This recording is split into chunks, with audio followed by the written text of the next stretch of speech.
सहनाववतु सहनौ भुनक्तु सह वीर्यं करवावहै तेजस्विनावधीतमस्तु मा विद्विषावहै। ओम शांति शांति शांति।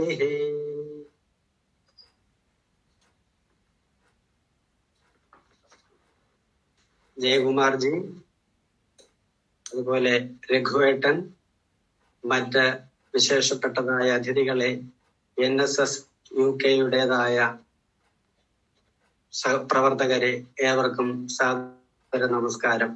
ഇന്ന് നമ്മളിവിടെ കൂടിയിരിക്കുന്നത് സത്സംഗവുമായിട്ട് ബന്ധപ്പെട്ടിട്ടാണ്. ഏതാണ്ട് 6 സത്സംഗങ്ങൾ ഇതിനുമുമ്പ് നടക്കുകയുണ്ടായി. തുടർന്ന് ഇന്ന് ഇതിനുള്ളതായ ഒരു അവസരം നമുക്ക് കിട്ടിയിരിക്കുകയാണ്. അതിന് കാരണക്കാരനായിട്ടുള്ളത് വാസ്തവത്തിൽ നമ്മുടെ രഘുവേട്ടനാണ്. അദ്ദേഹം വളരെ കാലമായിട്ട്, ആശ്രമം തുടങ്ങുന്ന കാലം തൊട്ടിട്ട് ഇന്നുവരെയും ആശ്രമമായിട്ട് ബന്ധപ്പെട്ടിട്ട് പ്രവർത്തിക്കുന്നതായ വ്യക്തിത്വമാണ്. അപ്പൊ അദ്ദേഹത്തിന്റെ നിർദ്ദേശപ്രകാരം ഇങ്ങനൊരു അവസരം നമുക്ക് ലഭിച്ചിരിക്കുന്നു. ഇന്നത്തെ വിഷയം എന്ന് പറയുന്നത് ഭാഗവത രഹസ്യവും ആധുനിക ജീവിതവും എന്നുള്ളതായ വിഷയമാണ്. ഇപ്പൊ നമുക്കറിയാം ആധുനിക കാലത്തെ ജീവിത സാഹചര്യങ്ങൾ എന്തെല്ലാമാണ്, ഏത് തരത്തിലാണ് നമ്മൾ ലോകത്തിൽ വ്യവഹരിക്കുന്നത് എന്നുള്ള കാര്യം നമുക്ക് വ്യക്തമായിട്ട് അറിയാവുന്നതായ കാര്യമാണ്. അപ്പൊ അങ്ങനെ വൈവിധ്യമാർന്നതായ മേഖലകളിലെല്ലാം നമ്മൾ പ്രവർത്തിക്കുന്നുണ്ട് എങ്കിലും ആ പ്രവർത്തനത്തിൽ നമ്മൾ സ്വയം സംതൃപ്തരായിട്ട് തീരുന്നുണ്ടോ? സമാജത്തെ വേണ്ട തരത്തിൽ സേവിക്കാനായിട്ട് സാധിക്കുന്നുണ്ടോ? അങ്ങനെ കൃതാർത്ഥതയോടുകൂടിയിട്ട് ജീവിതം നയിക്കാനായിട്ട് സാധിക്കുന്നുണ്ടോ എന്ന് ചിന്തിക്കുന്ന സമയത്ത് പലപ്പോഴും അതിന് വിപരീതമായ സന്ദർഭങ്ങളാണ് ലോകത്തിൽ നമുക്ക് കാണാനായിട്ട് കഴിയുക.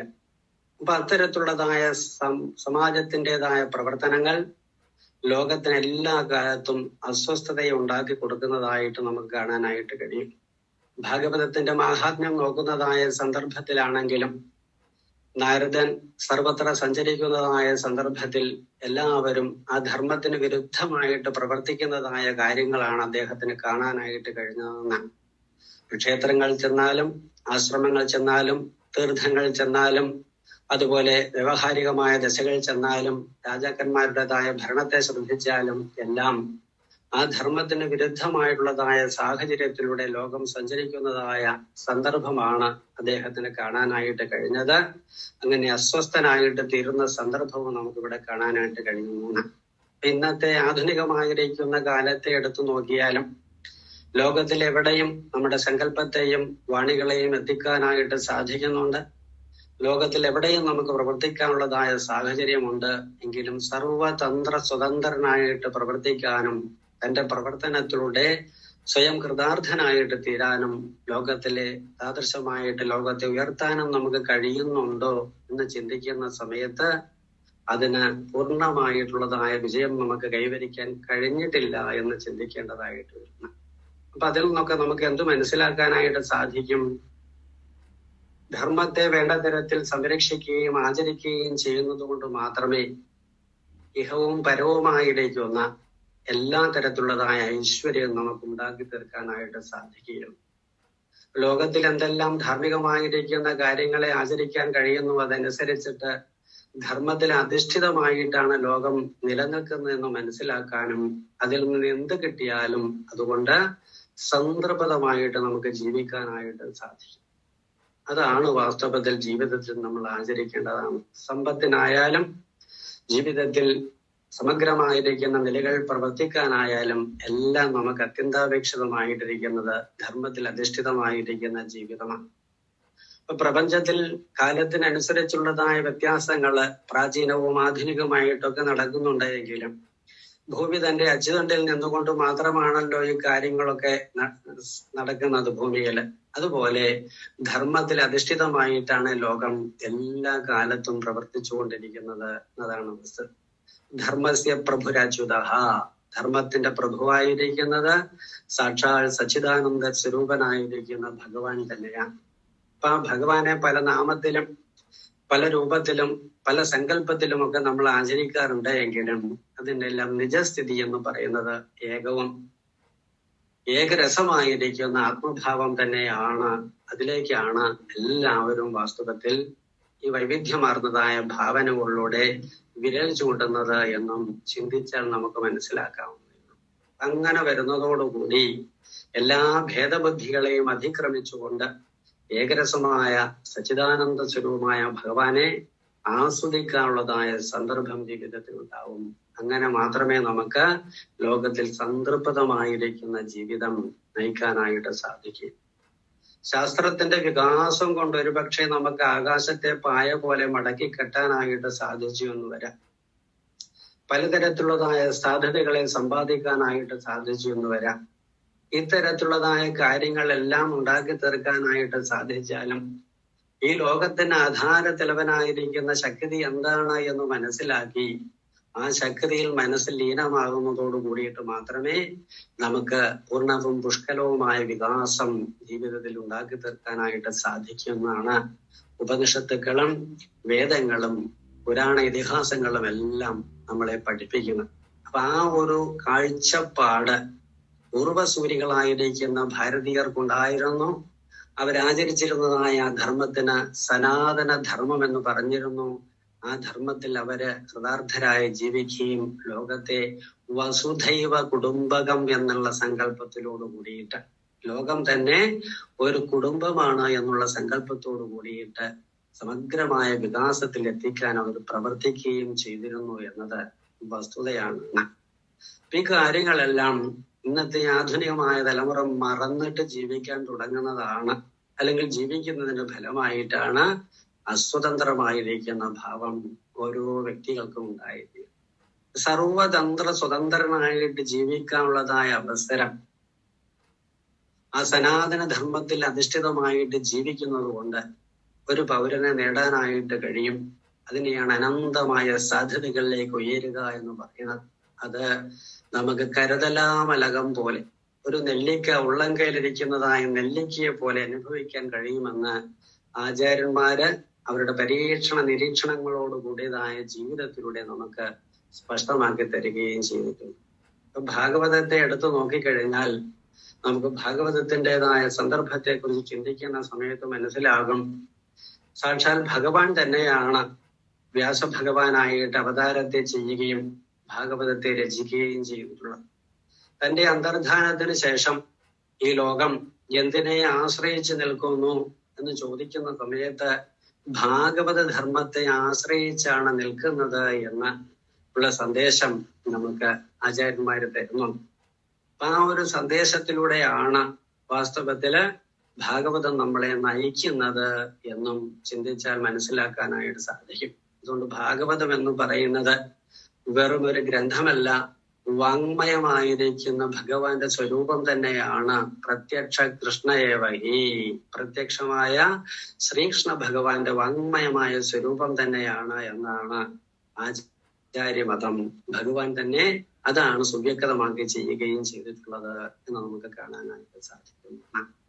അപ്പൊ അതുകൊണ്ട് ഭാഗവതത്തിന്റെ ശരിയായ പഠനം ചെയ്യുന്നതോടുകൂടി ധർമ്മത്തിന്റെ പ്രഭുവായിരിക്കുന്ന അച്യുതനിൽ അഖണ്ഡാകാര വൃത്തി ഉണ്ടാക്കി തീർത്ത് മനസ്സിനെ ലയിപ്പിച്ചുകൊണ്ട് ഭഗവാന്റെ കൈങ്കര്യക്കാരാണ് നമ്മൾ ഓരോരുത്തരും എന്നുള്ള അവബോധത്തോടു കൂടിയിട്ട് നമുക്ക് ജീവിക്കാനായിട്ട് സാധിക്കുകയും ചെയ്യും. പൂർണ്ണമായ ദുഃഖനിവൃത്തിയും പൂർണ്ണമായ സുഖപ്രാപ്തിയും ഭാഗവത ധർമ്മത്തെ ആചരിക്കുന്നതിലൂടെ ഒരു വ്യക്തിക്ക് ഉണ്ടാക്കി തീർക്കാനായിട്ട് സാധിക്കുമെന്ന് ഭാഗവതത്തെ കുറിച്ച് ചിന്തിക്കുന്ന സമയത്ത് നമുക്ക് മനസ്സിലാക്കാനായിട്ട് സാധിക്കും. വീണ്ടും ഭാഗവതത്തെ അവതരിപ്പിക്കുന്നതാണെങ്കിലും നൈമിഷാരണ്യത്തിൽ വെച്ചിട്ടാണല്ലോ. നൈമിഷാരണ്യത്തിൽ സൂത ശൗനക സംവാദ രൂപത്തിലാണ് ഭാഗവതത്തിന്റെ മാഹാത്മ്യത്തെ നമുക്ക് കാണാൻ കഴിയുന്നത്. ശൗനക ഋഷീശ്വരന്മാര് ദീർഘകാലം നീണ്ടു നിൽക്കുന്നതായ ധർമാചരണത്തിൽ ഏർപ്പെട്ടിരുന്നു. ഒരജ്ഞം കഴിഞ്ഞാൽ ഒരജ്ഞം, അത്തരത്തിൽ വൈവിധ്യമാർന്നതായ യജ്ഞം കൊണ്ടിട്ട് ഭഗവാനെ പ്രീതിപ്പെടുത്താൻ അവര് പ്രവർത്തിച്ചുകൊണ്ടിരുന്നതായ സന്ദർഭത്തിലേക്കാണ് സൂത പൗരാണികന്റേതായ ആഗമനം ഉണ്ടായത്. ലോകത്തിൽ പലതരത്തിലുള്ളതായ കർമ്മങ്ങളെ നമ്മൾ ചെയ്യുന്നുണ്ടെങ്കിലും ആ കർമ്മത്തിൽ നിന്ന് ഇന്ന നേട്ടം ഉണ്ടാക്കാനായിട്ട് കഴിയുമെന്ന് വിചാരിച്ച് പ്രവർത്തിച്ച് അവിടെ എത്തുമ്പോൾ ഇനി എന്ത് എന്നുള്ളൊരു ചോദ്യം നമ്മുടെ മുൻപിൽ ഉണ്ടാവും. അപ്പൊ അത്തരത്തിലുള്ളതായ ചിന്താപദ്ധതിയുമായിട്ട് സഞ്ചരിക്കുന്നതായ ജീവന്മാർക്ക് പൂർണ്ണമായ സംതൃപ്തി ഉണ്ടാക്കി തീർക്കാനായിട്ട് സജ്ജന സംഗതി കൊണ്ട് മാത്രമേ സാധിക്കുകയുള്ളൂ. സജ്ജനങ്ങളുമായിട്ടുള്ളതായ സമാഗമം കൊണ്ട് മാത്രമേ സാധിക്കുകയുള്ളൂ. അതുകൊണ്ട് ഞങ്ങൾക്ക് അത് പറഞ്ഞു തന്ന് മനസ്സിലാക്കി തരണം. അതിന് പറ്റിയതായ വ്യക്തിത്വമാണ് അങ്ങയുടേതായ ഈ സമാഗമം ഞങ്ങൾക്ക് വളരെയധികം സന്തോഷത്തെ തരുന്നു എന്നുള്ള തരത്തിൽ ആ മനോഭാവത്തോടു കൂടിയിട്ട് ശൗനകാദ ഋഷീശ്വരന്മാര് സൂത പൗരാണികനെ സ്വീകരിക്കുകയും ഉപചാരപൂർവമായിട്ട് ഇരുത്തുകയും ചെയ്യുന്നുണ്ട് എന്ന് കാണാൻ കഴിയുന്നു. അപ്പൊ അതിനുശേഷം ലോകത്തിൽ ചിന്താമണ ലോകസുഖം സുരദ്രുത് സ്വർഗസമ്പദം പ്രയച്ഛതി ഗുരുപ്രീതോ വൈകുണ്ഠം യോഗി ദുർലഭം എന്ന് പറയുന്നു. എന്ന് പറഞ്ഞാലോ, ഭഗവാനെ ആശ്രയിക്കുന്നത് കൊണ്ട് എന്തൊക്കെ ഗുണങ്ങൾ കിട്ടുമോ ആ ഗുണങ്ങളെയെല്ലാം വേണ്ട തരത്തിൽ പറഞ്ഞു തരികയും അത് വേണ്ട തരത്തിൽ ആചരിക്കുകയും ചെയ്യാൻ ഗുരുനാഥന്റെ അനുഗ്രഹം വേണം. ആ ഗുരുനാഥന്റെ അനുഗ്രഹം കൊണ്ട് മാത്രമേ അത് സാധിക്കുകയുള്ളൂ. ആ ഗുരുനാഥൻ തന്നെയാണ് വാസ്തവത്തിൽ അങ്ങയുടെ രൂപത്തിൽ ഞങ്ങൾ എടുത്തു വന്നിരിക്കുന്നത്.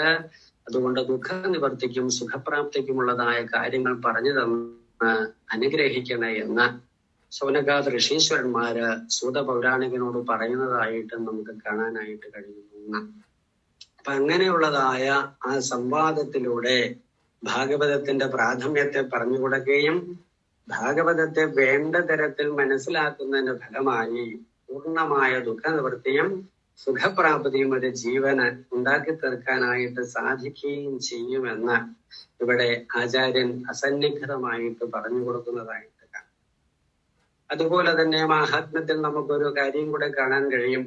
ലോകത്തിൽ വൈവിധ്യമാർന്നതായ കാര്യങ്ങളിൽ ഏർപ്പെട്ട് അസ്വസ്ഥജനകമായ സന്ദർഭങ്ങളൊക്കെ ഉണ്ടായി തീർന്നാൽ കൂടിയിട്ടും എപ്പോഴാണോ ശ്രദ്ധാഭക്തിയുക്തമായിട്ട് ഭാഗവതം വായിക്കാനും അതിൻ്റെതായ ആ ശ്രവണത്തിലൂടെ പരമധർമ്മത്തെ മനസ്സിലാക്കാനും കഴിയുന്നത്, അതോടുകൂടി അന്ന് വരെ ചെയ്തിട്ടുള്ളതായ ആ ബുദ്ധിമുട്ടുകളിൽ നിന്നും ക്ലേശങ്ങളിൽ നിന്നും ദുഷ്കർമ്മങ്ങൾ ഉണ്ടെങ്കിൽ അതിൽ നിന്നെല്ലാം നമുക്ക് വിട്ടുനിൽക്കാനായിട്ട് സാധിക്കുകയും അത്രയും വിശേഷമുണ്ട് ഭാഗവതത്തിന് എന്ന മഹാത്മ്യത്തിൽ പറയുന്നതായിട്ട് നമുക്ക് കാണാൻ കഴിയുന്ന.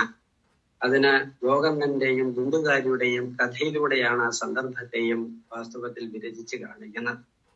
അപ്പൊ അങ്ങനെയുള്ളതായ ഭാഗവത ധർമ്മത്തെ ആചരിക്കാൻ കഴിഞ്ഞാൽ ആ ധർമ്മത്തിൻ്റെതായ വിശേഷ ഭാവനയെ ഉൾക്കൊള്ളുന്നതിന്റെ ഫലമായി ഒരുവൻ പാവനമായിട്ട് തീരുന്നു എന്ന് മാത്രമല്ല, ജനനീ കൃതാർത്ഥ, അതിനെ പ്രസവിച്ചതായ അമ്മ കൃതാർത്ഥയായിട്ട് തീരും. അതുപോലെ തന്നെ വസുന്ധര പുണ്യവതീചത്തേന, ആ ഭൂമി തന്നെ പുണ്യവതിയായിട്ട് തീരും. അതുപോലെ തന്നെ ആ സംസ്കാരം ലോകത്തെ ആകമാനം പാവനമാക്കി തീർക്കുകയും ചെയ്യും. അത്തരത്തിൽ അനന്തമായ സാധ്യതകളിലേക്ക് ഒരു ജീവനെ എത്തിക്കാൻ തക്ക തരത്തിലുള്ളതായ പ്രാപ്തി ഭാഗവത ശ്രവണം കൊണ്ട് മാത്രം ഉണ്ടാക്കി തീർക്കാനായിട്ട് കഴിയുമെന്ന് ഇവിടെ പറയുന്നതായിട്ട് നമുക്ക് കാണാൻ കഴിയുന്ന.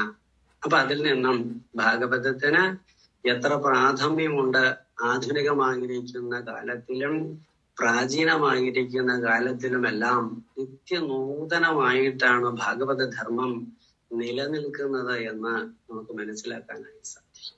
അതാണ് വാസ്തവത്തിൽ ഭാഗവതത്തിന്റെ വിശേഷം. ഇവിടെ നമ്മള് ഭാഗവതത്തെ ശ്രവിക്കുന്നത് ഏത് തരത്തിലാണ് എന്ന് ചിന്തിച്ചു കഴിഞ്ഞാൽ പരീക്ഷിത് സുഖ സംവാദത്തിലൂടെയാണല്ലോ എന്ന്. പരീക്ഷിത്ത് മഹാരാജാവിനെ കുറിച്ച് ചിന്തിക്കുന്നതായ സന്ദർഭത്തിൽ നമുക്ക് മനസ്സിലാവും, ജന്മനാ തന്നെ ഈശ്വരനെ അന്വേഷിക്കുന്ന ഭാവനയോട് കൂടിയിട്ടാണ് പരീക്ഷിത്ത് ഭൂമിയിൽ ജനിച്ചു വേണ്ടുള്ളതെന്നാണ്. അപ്പൊ അക്കാലം തൊട്ടിട്ട് ഭഗവാനെ അന്വേഷിക്കുന്നതായ സ്വഭാവവും ശീലവും ആ ബാല്യത്തിലാണെങ്കിൽ കേളികളും ഒക്കെ ഉണ്ടായിരുന്നത് കൊണ്ടാണ് അദ്ദേഹത്തിന് പരീക്ഷത്ത് എന്നുള്ളതായ നാമധേയം തന്നെ വന്നിട്ടുള്ളതെന്ന് കാണാൻ കഴിയുന്നു.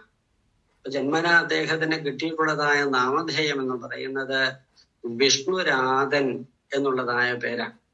ആ വിഷ്ണുരാധനായിരിക്കുന്ന അദ്ദേഹത്തിന് രൂഢിയായിട്ടാണ് പരീക്ഷിത്ത് എന്നുള്ളതായ നാമധേയത്തെ ഉണ്ടായിട്ടുള്ളത്. അങ്ങനെയുള്ളതായ ഗുണഗണങ്ങളോട് കൂടിയിട്ട് ഭൂമിയിൽ ജീവിക്കാനായിട്ട് തുടങ്ങിയെങ്കിലും ഇന്ദ്രിയാരാമനായിട്ട് സഞ്ചരിക്കുന്ന ഒരു സന്ദർഭം ആ രാജാവിനും ഉണ്ടായതായിട്ട് കാണാം. ഇപ്പോൾ നായാട്ടിന് പോകുന്നതായ സന്ദർഭത്തിൽ നിന്നാണ്. ലോകത്തിലുള്ളതായ വിഷയങ്ങളുടെ പുറകെ പോകുന്നതിനെയാണ് വാസ്തവത്തിൽ നായാടുക എന്ന് പറഞ്ഞു കഴിഞ്ഞു. അപ്പൊ അങ്ങനെ വിഷയലംബടനായിട്ട് സഞ്ചരിച്ചതിന്റെ ഫലമായിട്ട് രാജാവിന് മനസ്സിലാക്കാൻ കഴിയാതെയും മനസ്സിലാക്കാൻ കഴിയുകയും ചെയ്യുന്നതായ ഒരു സന്ദർഭത്തിലേക്ക് അദ്ദേഹം എത്തിച്ചേരുന്ന സമയത്ത് മഹാത്മാക്കളിൽ ദോഷദൃഷ്ടി മെഴിക്കാനായിട്ടിടയായി. ശമീക മഹർഷിയുടെ ആശ്രമത്തിൽ ചെന്നിട്ട് തന്റെ തൃഷയോട് കൂടിയിട്ട് ആ ദാഹത്തോട് കൂടിയിട്ട് വെള്ളം കുടിക്കണമെന്നുള്ള ചിന്തയോടുകൂടി ചെന്ന സമയത്ത് മഹർഷി തപശ്ചര്യയിൽ ഏർപ്പെട്ടിരിക്കുന്നതായ സന്ദർഭത്തെ കാണുന്ന സമയത്ത് മഹർഷിയുടെ ധർമ്മം ആണ് അദ്ദേഹം ചെയ്യുന്നത് ചിന്തിക്കാതെ കണ്ട് തന്നെ കണ്ടിട്ടും മഹാരാജാവായിട്ട് സർവഗുണ സമ്പന്നനായിട്ട് രാജ്യഭരണം ചെയ്യുന്നതായ താൻ വന്നിട്ടും തന്നെ കണ്ടിട്ട് കാണാതെ കണ്ണടച്ചിരിക്കുകയാണ് മഹർഷി ചെയ്യുന്നതെന്നുള്ള ചിന്തയോടുകൂടി അദ്ദേഹം മഹാത്മാക്കളിൽ ദോഷദൃഷ്ടി മെഴിക്കുന്ന സന്ദർഭം നമുക്ക് കാണാനായിട്ട് കഴിയും. അപ്പൊ അങ്ങനെ മെഴിച്ചതിന്റെ ഫലമായിട്ടോ അവിടെ കിടന്നതായ ഒരു ചത്ത പാമ്പിനെ തന്റെ വില്ലുകൊണ്ട് തോണ്ടിയിട്ട് മഹർഷിയുടെ കഴുത്തിലിടുകയും ചെയ്തു എന്ന് കാണിച്ചു. ഇക്കാര്യങ്ങളെല്ലാം നടന്നിട്ടും മഹർഷി അത് അറിയുകയോ മനസ്സിലാക്കുകയോ ചെയ്യാതെ കണ്ടിട്ട് തന്നെ സ്വസ്ഥചിത്തനായിട്ട് നിത്യ ആനന്ദനായിട്ടാണ് അവിടെ ആ തപശ്ചര്യയിൽ ഏർപ്പെട്ടിരുന്നത്. സമയത്താണ് അദ്ദേഹത്തിന്റെ പുത്രൻ ഈ കാഴ്ച കണ്ടുകൊണ്ട് ഓടി വരികയും ഈ മഹനിന്ദ ചെയ്തുള്ളത് ആരാണെങ്കിലും അവൻ ഇന്നേക്ക് 7-ാം നാള് തക്ഷകൻ കടിച്ച് മരിക്കാനായിട്ട് ഇടയാകട്ടെ എന്നുള്ള ശാപത്തെ കൊടുക്കുകയും ചെയ്തത് നമുക്ക് കാണാം. അതിനുശേഷം കുട്ടി നിലവിളിക്കുന്നുണ്ട്.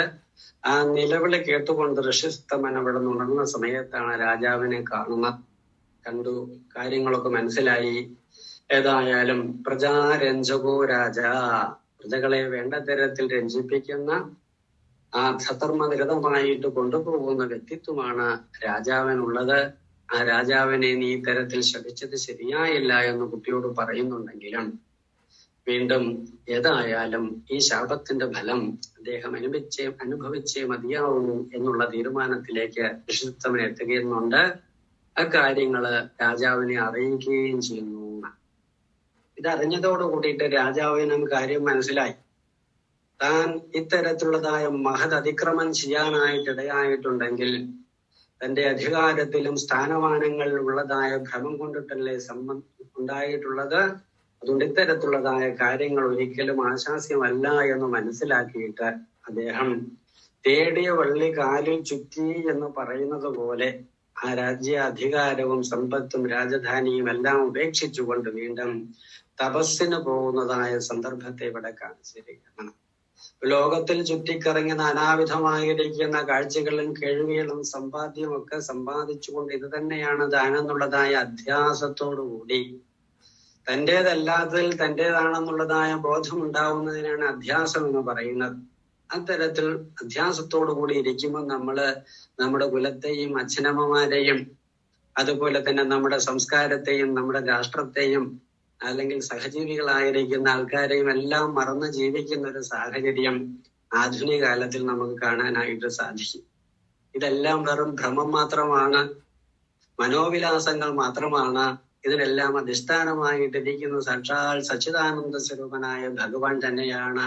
ജീവോ ബ്രഹ്മൈവനാപര, തന്നിലിരിക്കുന്നതായ ജീവനും അതുപോലെ തന്നെ എല്ലാ ജീവരാശികളുടെയും അന്തര്യാമിയായിരിക്കുന്ന ചൈതന്യവും ഈശ്വരന്റെ സാന്നിധ്യമാണ് എന്ന് തിരിച്ചറിയാനുള്ളതായ തിരിച്ചറിവ് പലപ്പോഴും ഇല്ലാതെ ജീവിക്കുന്ന ധർമ്മഭംഗിലമായ കാര്യത്തിലേക്ക് വഴുതി വീഴുന്ന സാഹചര്യം ആധുനിക ലോകത്തും പുരാതന കാലത്തും നമുക്ക് കാണാനായിട്ട് കഴിയുന്നു. ഏതായാലും അതോട് കൂടിയിട്ട് രാജാവ് എന്ത് ചെയ്തു? പ്രായോപവിഷ്ടനായിട്ടിരിക്കുകയാണ് ചെയ്തത്. തന്റെ ജീവിതത്തിന് വേണ്ടതായ പ്രാഥമികമായ കാര്യങ്ങൾ ആണല്ലോ വിശപ്പും ദാഹവും. ആ വിശപ്പും ദാഹത്തെയും പോലെ ഉപേക്ഷിച്ചുകൊണ്ട് ആസന്ന മൃത്യുവായിരിക്കുന്ന ഒരാള്, മരണം ആസന്നമായിരിക്കുന്ന ഒരാൾ എന്താണോ ചെയ്യേണ്ടത്, എന്താണോ ആചരിക്കേണ്ടത്, എന്താണോ സമ്പാദിക്കേണ്ടത്, അത് സമ്പാദിക്കാനുള്ളതായ വ്യഗ്രത ആ യൗവനത്തിൽ തന്നെ അദ്ദേഹം കാണിച്ചു തരികയാണ് ചെയ്യുന്നതെന്ന്. അപ്പൊ അങ്ങനെ ഗംഗയുടെ തീരത്ത് അദ്ദേഹം പ്രായോപകൃഷ്ടനായിട്ട് നിൽക്കുന്നു എന്ന് ലോകമറിഞ്ഞതോടു കൂടിയിട്ട് ലോകരെല്ലാം അവിടെ എത്തുന്നുണ്ട്. ധർമ്മപ്രവർത്തകരായിരിക്കുന്ന ഋഷിസത്തമന്മാരും രാജാക്കന്മാരും എല്ലാവരും അവിടെ എത്തുന്നുണ്ട്. ആ സന്ദർഭത്തിലാണ് ശുഗബ്രഹ്മർഷിയുടെയും ആഗമനം അവിടെ ഉണ്ടാവുന്നതെന്ന്. ശുഗബ്രഹ്മർഷിയെ കണ്ടതോടു കൂടിയിട്ട് അദ്ദേഹം ഉപചാരപൂർവമായിട്ട് എണീറ്റ് അദ്ദേഹത്തെ നമസ്കരിക്കുകയും ആസനസ്ഥനാക്കുകയും ഒക്കെ ചെയ്തതിനു ശേഷം മരണം ആസന്നമായിരിക്കുന്ന ഒരാള് കേൾക്കേണ്ടതായിരിക്കുന്ന കാര്യങ്ങൾ എന്തെല്ലാമാണ്, അരുതാത്തത് എന്തൊക്കെയാണ്, ചെയ്യേണ്ട കർമ്മങ്ങൾ എന്തൊക്കെയാണ്, അരുതാത്തത് എന്തൊക്കെയാണ്, ഈശ്വരോപാസനയാണെങ്കിൽ ഏത് തരത്തിലാണ് ചെയ്യേണ്ടത്, ഇതെല്ലാം പറഞ്ഞു തന്ന് അനുഗ്രഹിക്കണേ എന്നുള്ള തരത്തിൽ പൂർണ്ണമായ ശരണാഗതിയെ ചെയ്യുകയാണ് ചെയ്തിട്ടുള്ളതെന്ന്. അപ്പൊ അങ്ങനെ ശരണാഗതി ചെയ്യുന്നതായ ജീവന്മാർക്ക് എല്ലാ കാലത്തും ശരണതനായിട്ട് എല്ലാം കൊടുക്കുന്നവനായിട്ട് ഭഗവാൻ അവനോടൊപ്പം ഉണ്ടാവും. ആ ഈശ്വരനെ ആശ്രയിച്ചുകൊണ്ട് സർവാശ്രയഭൂതനായ ഭഗവാന്റെ കൈങ്കര്യക്കാരാണ് താനെന്നുള്ള അവബോധത്തോടു കൂടിയിട്ട് ജീവിക്കുന്ന സമയത്താണ് ജീവിതം സാർത്ഥകമായ ദിശയിൽ നമുക്ക് കൊണ്ടുപോകാനായിട്ട് സാധിക്കുക. ഏതായാലും ഇത്തരത്തിൽ ആശ്രയിച്ചതായ ഋഷിസത്പതമനോട് അല്ലെങ്കിൽ രാജാവിനോട് ഇവിടെ ശുഗബ്രഹ്മർഷി പറയുകയാണ്, ജന്മലാഭ പരപുംസാം അന്തേ നാരായണ സ്മൃതി. ഒരു ജീവനെ സംബന്ധിച്ചിടത്തോളം അന്ത്യകാലത്തിൽ നാരായണ സ്മൃതി ഉണ്ടാക്കി തീർക്കുക എന്നതാണ് പരമപ്രധാനമായിട്ടിരിക്കുന്നത്. അതാണ് ചെയ്യേണ്ടത് എന്ന് മനസ്സിലാക്കി കൊടുക്കുക. അപ്പൊ അങ്ങനെ ആദ്യം തൊട്ടിട്ട് ചുട്ടയിലെ ശീലം ചുടല വരെ എന്നാണല്ലോ. ചെറുപ്പകാലം തൊട്ടിട്ട് ഭഗവാനെ ആശ്രയിക്കുന്നതായ, ഭഗവാന്റെ നാമം ജപിക്കുന്നതായ, ഭഗവാന്റെ കൈങ്കര്യങ്ങൾ ചെയ്യുന്നവരുമായിട്ടുള്ളതായ കൂട്ടുകെട്ടുണ്ടാക്കുന്നതായ ഒരു ഭാവമുണ്ടെങ്കിൽ വൃദ്ധാവസ്ഥയിൽ ഇവർക്ക് വേണ്ട തരത്തിൽ വിളങ്ങാനായിട്ടിടയാവുകയുള്ളൂ. അതുകൊണ്ട് കുറച്ചുകൂടെ കഴിയട്ടെ എന്നുള്ള തരത്തിൽ കുട്ടികളായാലും യുവാക്കളായാലും ഒന്നും മാറ്റിവെക്കേണ്ടതല്ല ഈശ്വര ഭജനം. എല്ലാ കാലത്തും ഈശ്വരനെ ആശ്രയിച്ചുകൊണ്ട് ജാഗ്രതത്തിലും സ്വപ്നത്തിലും സുഷുപ്തിയിലും സ്ഫുടതരമായിട്ട് നമ്മളിൽ വർദ്ധിച്ചുകൊണ്ട് നമ്മളെ സംരക്ഷിച്ചു കൊണ്ടിരിക്കുന്നത് ഭഗവാന്റെ സാന്നിധ്യമാണെന്നുള്ള അവബോധത്തോടു കൂടിയിട്ട് ജീവിക്കൂ. പൂർണ്ണമായ വിശ്രാന്തിയോട് കൂടിയിട്ട് നമുക്ക് ജീവിതത്തെ കൊണ്ടുപോകാനായിട്ട് സാധിക്കും. ഈ പാഠമാണ് ജന്മലാഭ പരപുംസാം അന്തേ നാരായണ സ്മൃതി എന്നുള്ളതായ ആ സന്ദർഭത്തിലൂടെ ലോകത്തിനും ഭാഗവതം ഉപദേശിച്ചു കൊടുക്കുന്നത് നമുക്ക് കാണാൻ സാധിക്കുന്നു. ജീവിതത്തിന്റെ ആത്യന്തികമായിരിക്കുന്ന ലക്ഷ്യം വിശേഷ ബുദ്ധിയുള്ളതായ മനുഷ്യനെ സംബന്ധിച്ചിടത്തോളം ഈശ്വരലാഭം മാത്രമാണ്. മറ്റൊന്നുകൊണ്ടും നമുക്ക് ഈ ലോകത്തിൽ സംതൃപ്തമായിട്ടിരിക്കാനോ ഉത്തരോത്തരം വിവൃദ്ധമായിരിക്കുന്ന അന്യ ലോകങ്ങളിലേക്ക് പോകാനോ സാധിക്കുകയില്ലെന്ന. അപ്പൊ അതുകൊണ്ട് ഈ മഹാഭാരതം തന്നെ ഉണ്ടായിട്ടുള്ളത് എങ്ങനെയാണ്? ധൃതരാഷ്ട്രരും പാണ്ഡവരും ഒക്കെ ആയിട്ട് ബന്ധപ്പെട്ടുള്ളതായ സാഹചര്യത്തിലൂടെയാണല്ലോ ഉണ്ടായിട്ടുള്ളതെന്ന്. ധൃതം രാഷ്ട്രം ഏന സഹ, തൻ്റേതല്ലാത്തതായ കാര്യങ്ങളെല്ലാം തൻ്റേതാണ് എന്ന് വിചാരിച്ചിരിക്കുന്നതായ ഒരു വ്യക്തിത്വമാണ് ആര്? ധൃതരാഷ്ട്രം എന്ന് പറയാം. എന്ന് പറഞ്ഞാൽ ലോകത്തെ നോക്കിക്കാണാനുള്ളതായ ബാഹ്യമായ ചക്ഷുസ് അദ്ദേഹത്തിനില്ല. അതുപോലെ തൻ്റെ ആൾക്കാര് 101 ആൾക്കാരായിരിക്കുന്ന തൻ്റെ ആൾക്കാരെല്ലാം എന്നുള്ളതായ വിചാരവും അദ്ദേഹത്തിന് രൂഢമൂലമായിരിക്കാം. അതുകൊണ്ട് യുധിഷ്ഠിര പ്രഭൃതികളായിരിക്കുന്ന പാണ്ഡവന്മാരെയും ലോകത്തെയും കാണാനുള്ള അകക്കണ്ണും അദ്ദേഹത്തിന് നഷ്ടപ്പെട്ടിരിക്കുന്നു. അപ്പൊ അങ്ങനെ തൻ്റേതല്ലാത്തതായ കാര്യങ്ങൾ മമത്വബുദ്ധി വെച്ചുകൊണ്ടിരിക്കുന്ന നമ്മൾ ഓരോരുത്തരും വാസ്തവത്തിൽ ധൃതരാഷ്ട്രരുടെ ബുദ്ധിവിശേഷത്തോട് കൂടിയിട്ട് ലോകത്തിൽ ജീവിക്കുന്നവർ തന്നെയാണ് എന്ന് പറയേണ്ടതായിട്ട് വരുന്ന. അപ്പൊ അങ്ങനെ ജീവിച്ചതിന്റെ ഫലമായിട്ട് എന്തായി? അധർമ്മഭംഗിലമായിരിക്കുന്ന കാര്യങ്ങളുടെ അധ്യക്ഷനായിട്ടിരിക്കേണ്ടതായിട്ട് വരുന്നു. തൻ്റേതെന്ന് വിചാരിക്കുന്നതായ മക്കൾ ഓരോന്നും മരിച്ചു വീഴുന്നത് കേട്ട് മനസ്സിലാക്കിക്കൊണ്ട് അതിനെ സഹിച്ചുകൊണ്ടിരിക്കേണ്ടതായിട്ട് വരുന്നു. അസഹ്യമായിരിക്കുന്ന വേദനകളെ കൊണ്ടിട്ട് ചുട്ടും നേറിയിട്ട് അദ്ദേഹത്തിന് അന്ത്യകാലം വരെ ജീവിക്കേണ്ടതായിട്ട് വന്നതായിട്ട് നമുക്ക് കാണാം. അപ്പൊ അങ്ങനെ ചുക്കി ചുളിഞ്ഞ് മരിക്കേണ്ടതായ പ്രായം വന്നപ്പോഴും ധാർമ്മികമായ ബോധമില്ലാതെ കണ്ട് കഴിഞ്ഞുകൂടിയ സമയത്ത് വിതുര മഹാശയൻ അദ്ദേഹത്തിനെ വിളിച്ചിട്ട് പറയുന്നുണ്ട്, എത്ര കാലമായി അങ്ങനെ ഇരിക്കണം? നായ്ക്കൾക്കൊക്കെ വീട്ടുകാര് കൊടുക്കുന്നത് പോലെ താൻ എത്ര കാലം ശത്രുക്കളാണ് പാണ്ഡവന്മാരെന്ന് വിചാരിച്ചിരുന്നു? അവര് തരുന്ന ആഹാരമൊക്കെ കഴിച്ചുകൊണ്ടല്ലേ അങ്ങ് ഇരിക്കുന്നത്? ഈ തരത്തിലുള്ളതായ ഇരിപ്പ് ആശാസ്യമാണോ എന്ന് അങ്ങൊന്ന് ചിന്തിച്ചു നോക്കൂ എന്ന് പറഞ്ഞുകൊണ്ട് ഉള്ള സമയത്ത് കാലം കളയാതെ വേണ്ടത് ചെയ്താൽ രക്ഷപ്പെടാമെന്നുള്ള ഉപദേശം അന്ത്യമായിട്ട് കൊടുത്തപ്പോഴാണ് അദ്ദേഹം നസ്തദണ്ഡ പ്രദേശം ഭാര്യയെയും കൂട്ടിയിട്ട് നേരെ ഹിമാലയത്തിലേക്ക് പോയിട്ട് തപസ് ചെയ്യുന്ന.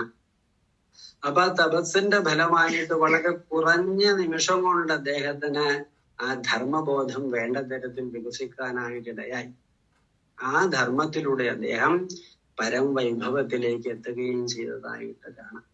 അപ്പൊ ഇതിൽ നിന്നൊക്കെ രക്ഷപ്പെടാനുള്ളതായ കാര്യങ്ങളും ലോകത്തിലിരിക്കുന്ന സമയത്ത് രക്ഷപ്പെടാനുള്ള കാര്യങ്ങളെല്ലാം പറഞ്ഞു കൊടുത്തിട്ടുണ്ട്. ഈ ദുര്യോധനൻ എന്ന് പറഞ്ഞ ഒരുത്തിനെ ഉപേക്ഷിക്കാനായിട്ട് കഴിഞ്ഞാൽ അങ്ങയെ സംബന്ധിച്ചിടത്തോളം ഈ കുലത്തെ സംരക്ഷിക്കാനായിട്ട് കഴിയും എന്ന് പറയുന്നതായ സന്ദർഭവും നമുക്ക് കാണാം.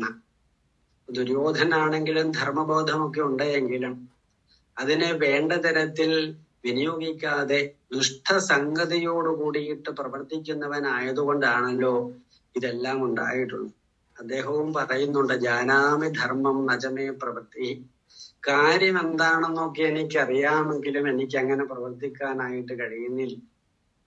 ജാനാമി അധർമ്മം നജമേ നിവൃത്തി.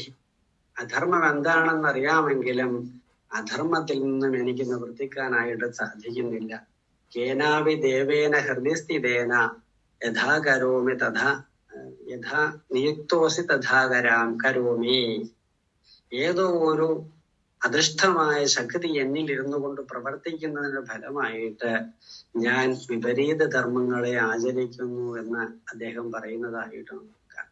എന്താണ് കാര്യം? കൂടെ കൂടിയിരിക്കുന്നതൊക്കെ ദുഷ്ടബുദ്ധികളായതുകൊണ്ടാണ് അത്തരത്തിലൊക്കെ പോകേണ്ടതായിട്ട് വരുന്നത് എന്ന് നമുക്ക് കാണാൻ സാധിക്കും. അപ്പൊ അതുകൊണ്ട് എന്ത് ചെയ്യണം? സജ്ജനങ്ങളുമായിട്ടുള്ളതായ സംഗതി ഉണ്ടാവണം. അവരുടെ സദ്ധർമ്മനിരതമായ കാര്യങ്ങളെ കുറിച്ചിട്ട് നമുക്ക് മനസ്സിലാക്കാനായിട്ട് കഴിയണം. ഭാരതത്തിന്റെ തനതായ സംസ്കാരം എന്താണ് എന്ന് മനസ്സിലാക്കിയിട്ട് കാലോചിതമായിട്ട് നമുക്ക് പ്രവർത്തിക്കാനായിട്ട് സാധിക്കണം. തന്റെ ധർമ്മവും ജനനീ ജന്മഭൂമിശ്ച സ്വർഗാദപിഗരീയസി. ജനനിയും ജന്മഭൂമിയും സ്വർഗത്തെക്കാളും ശ്രേഷ്ഠമായിട്ടുള്ളതാണ് എന്ന് നമുക്ക് മനസ്സിലാക്കാനും ആ ധർമ്മത്തിൽ അടിയുറച്ചു നിൽക്കാനായിട്ടും സാധിക്കുകയും വേണം. ഇത് നമ്മൾ സ്വയം ബോധിക്കുകയും ലോകത്തിന് അല്ലെങ്കിൽ വരും തലമുറകൾക്ക് അത് പറഞ്ഞു കൊടുത്ത് അവരെ താദൃശമായിട്ട് വളർത്തി കൊണ്ടുവരുമ്പോഴേ നമ്മൾ യഥാർത്ഥത്തിലുള്ളതായ മാതാപിതാക്കളായിട്ട് തീരുകയുള്ളൂ. അതല്ലെങ്കിലോ മാതാ ശത്രുഹു പിതാ വൈരി ഏന ബാലോ ന പാഠിതഃ എന്നും ശാസ്ത്രം നമ്മളോട് പറയുന്നു.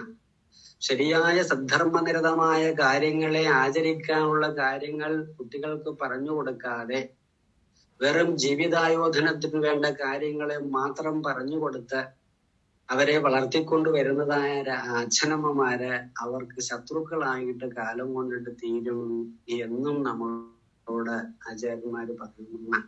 ഉള്ളതിൽ നല്ലത് സൂക്ഷ്മമാണെന്ന് മനസ്സിലാക്കാനും ഉള്ളത് കൊണ്ട് ഓണം പോലെ കഴിയാനും സാധിക്കുന്നതായ വ്യക്തിത്വങ്ങൾക്ക് ലോകത്തിന്റെ ഭരണപാഠവം കിട്ടിയാൽ കൂടി അതിലൂടെ ലോകത്തെ സംരക്ഷിക്കാനായിട്ട് കഴിയുമെന്ന് ഇവിടം കൊണ്ട് നമുക്ക് മനസ്സിലാക്കാനായിട്ട് കഴിയും. പാണ്ഡവന്മാരുടെ ചരിത്രത്തെ എടുത്തു നോക്കിയാലും അവര് ഭഗവാന്റേതായ ആദേശത്തെ അനുസരിച്ചുകൊണ്ട് ധർമ്മത്തിൽ അധിഷ്ഠിതമായിട്ട് നിന്നതിന്റെ ഫലമായി അവർക്ക് വിജയശ്രീലളിതരായിട്ട് തീരാനായിട്ട് കഴിഞ്ഞു. യുധിഷ്ഠിരനെ സഹോദരന്മാര് പോലും നിന്ദിക്കുന്നതായ സാഹചര്യം ഉണ്ടായെങ്കിലും ഗുരുവായൂരപ്പ അവിടുന്ന് മാത്രമാണ് എനിക്ക് ശരണം എന്നുള്ള തരത്തിൽ ഭഗവാനെ ആശ്രയിക്കുകയും ധർമ്മത്തിൽ നിന്ന് വ്യതിചലിക്കാതിരിക്കുകയും ചെയ്തുകൊണ്ട് മാത്രമാണ് അവർക്ക് വിജയം വരിക്കാനും സഹോദരങ്ങൾക്കും ആ കാര്യങ്ങൾ മനസ്സിലാക്കിയിട്ട് ജ്യേഷ്ഠനോട് കൂടിയിട്ട് വർദ്ധിക്കാനും കഴിഞ്ഞിട്ടുള്ളതെന്ന് മനസ്സിലാക്കാനായിട്ട് കഴിയുന്ന. അപ്പൊ അങ്ങനെയൊക്കെ അവർക്ക് വിജയശ്രീലാളിതരായിട്ട് തീരാൻ കഴിഞ്ഞുവെങ്കിലും ഭഗവാൻ സ്വധാമഗമനം ചെയ്തതോടു കൂടിയിട്ട് അവരും അസ്വസ്ഥജനകരായിട്ട് തീരുന്നുണ്ട്. ഗാന്ധീവം പോലും പിടിച്ചുകൊണ്ട് നിൽക്കാൻ വയ്യാത്ത അവസ്ഥാവിശേഷത്തിലേക്ക് അർജുനൻ പരിണമിക്കുന്നതായിട്ട് നമുക്ക് കാണാം. വീണ്ടും ഭഗവാൻ ആയ കാലത്ത് ഉപദേശിച്ചു കൊടുത്തതായ ഗീതാധർമ്മത്തെയൊക്കെ വേണ്ട തരത്തിൽ സ്വീകരിച്ചുകൊണ്ട് ആ ധർമ്മത്തിൽ അധിഷ്ഠിതമായിട്ട് അവരും എന്താണ് ചെയ്തത്? പ്രായോപവേശം ചെയ്തുകൊണ്ട് ഭഗവാന്റെ പാദമൂലങ്ങളെ ആശ്രയിക്കുകയാണ് ചെയ്തിട്ടുള്ളത്. അതുപോലെ തന്നെ ആ വംശജനായിട്ട് ജനിച്ചു എന്നുള്ള ഒരു പുണ്യാതിരേകമൊന്നും മാത്രമാണ് പരീക്ഷിത്ത് മഹാരാജാവിൽ നമുക്ക് കാണാനായിട്ട് കഴിയുന്നത്. അതിന്റെ ഫലമായി അദ്ദേഹത്തെയും ഭഗവാൻ ആ സജ്ജനങ്ങളുടെ രൂപത്തിൽ ചെന്ന് അനുഗ്രഹിക്കുന്നതായ സന്ദർഭം, സദ്ധർമ്മനിരതമായ കാര്യങ്ങളെ ഉദ്ബോധിപ്പിച്ചുകൊണ്ട് രക്ഷിക്കുന്നതായ സന്ദർഭം, അതാണല്ലോ ഭാഗവതമായിട്ട് നമുക്ക് കിട്ടിയിട്ടുള്ളത്. അതുകൊണ്ട് നിഗമകൽപ്പതരോർഗളിതം ഫലം, വേദത്തിൽ നിന്നും നിർഗളിച്ചിട്ടുള്ളതായ പക്വമായിരിക്കുന്ന ഫലമാണ് ശ്രീമദ് ഭാഗവതം എന്ന് ഭാഗവതം തന്നെ നമ്മളോട് പറയുന്നു. അപ്പൊ അങ്ങനെ ഉള്ളത് കൊണ്ട് ഭാഗവതത്തിൻ്റെതായ ആശയങ്ങൾ എന്ന് പറയുന്നത് നിത്യനൂതനമാണ്, നിത്യ ആനന്ദത്തെ പ്രദാനം ചെയ്യുന്നതാണ്. കൈവല്യത്തിലേക്ക് നമ്മളെ ഓരോരുത്തരിലും എത്തിക്കത്തക്ക തരത്തിലുള്ളതായ അമൃതരസമാണ് ഭാഗവതം. അപ്പൊ അത് മനസ്സിലാക്കാൻ നമുക്ക് കഴിയണം. അതിനു വേണ്ടിയിട്ട് ഗുരുവായൂരപ്പന്റെ നാമം ജപിക്കുന്നതായ ഒരു ശീലമുണ്ടായാൽ ആ നാമത്തിലൂടെ സാവധാനതയാ ശനൈരുപരമേ, സാവധാനതയാ ഈ ഭാഗവത ധർമ്മത്തെ നമുക്ക് സ്വീകരിക്കാനായിട്ട് സാധിക്കും. ഷഷ്ഠസ്കന്ധത്തിൽ ഈ കാര്യവും വേണ്ട തരത്തിൽ നമുക്ക് പറഞ്ഞു തരുന്നതായിട്ട് മനസ്സിലാക്കാൻ കഴിയുന്നുണ്ടല്ലോ. അജാമിളോപാഖ്യാനം, അദ്ദേഹം ഒരു ഉത്തമ ബ്രാഹ്മണനായിട്ട് ജനിച്ചു. ബ്രാഹ്മണന് അനുസൃതമായിരിക്കുന്ന പുരോചിതമായ കർമ്മങ്ങളെ അദ്ദേഹം വേണ്ട തരത്തിൽ നിർവഹിച്ചു കൊണ്ട് പോവുകയും ചെയ്തിരുന്നു.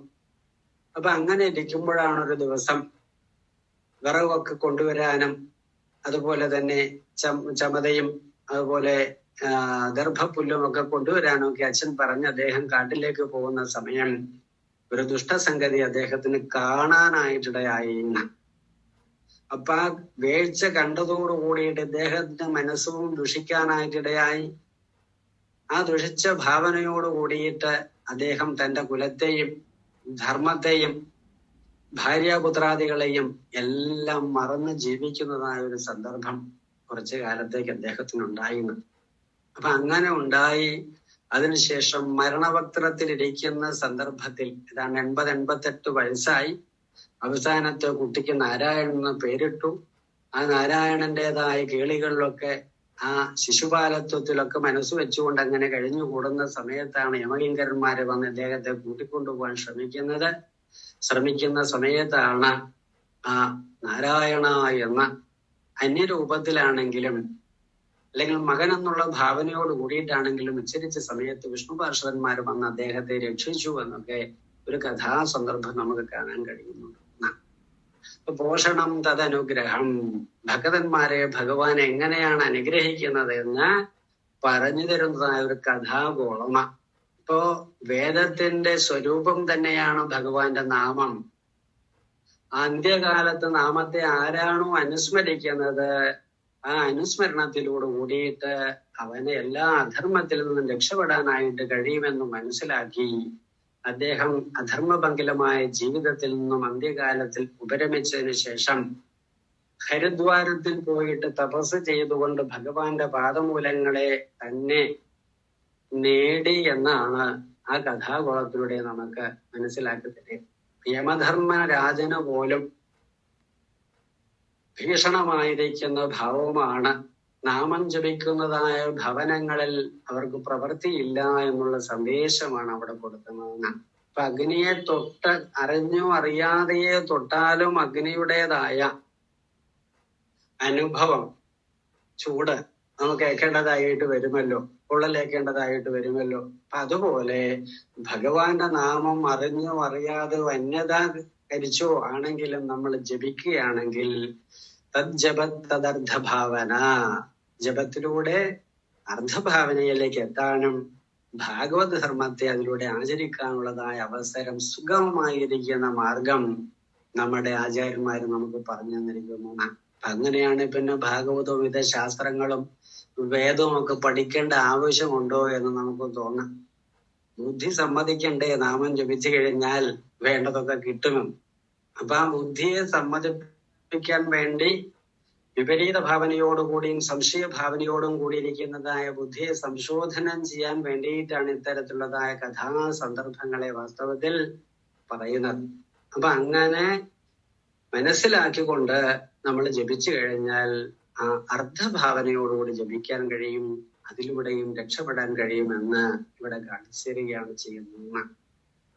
അപ്പൊ അങ്ങനെ അനവദ്യമായിരിക്കുന്ന സന്ദർഭങ്ങളെ, അല്ലെങ്കിൽ ധാരാളം സന്ദർഭങ്ങളുടെ അനവദ്യമായ കാര്യങ്ങളെ പറഞ്ഞു തരികയാണ് ഭാഗവതത്തിൽ ഉടനീളം നിർവഹിച്ചു കൊണ്ടിരിക്കുന്നത് എന്ന് ചിന്തിച്ചു കഴിഞ്ഞാൽ നമുക്ക് മനസ്സിലാക്കാൻ കഴിയും. വേദവ്യാസ മഹർഷിയാണല്ലോ ഭാഗവതത്തിന്റെ രചനയെ ചെയ്തിട്ടുള്ളത്.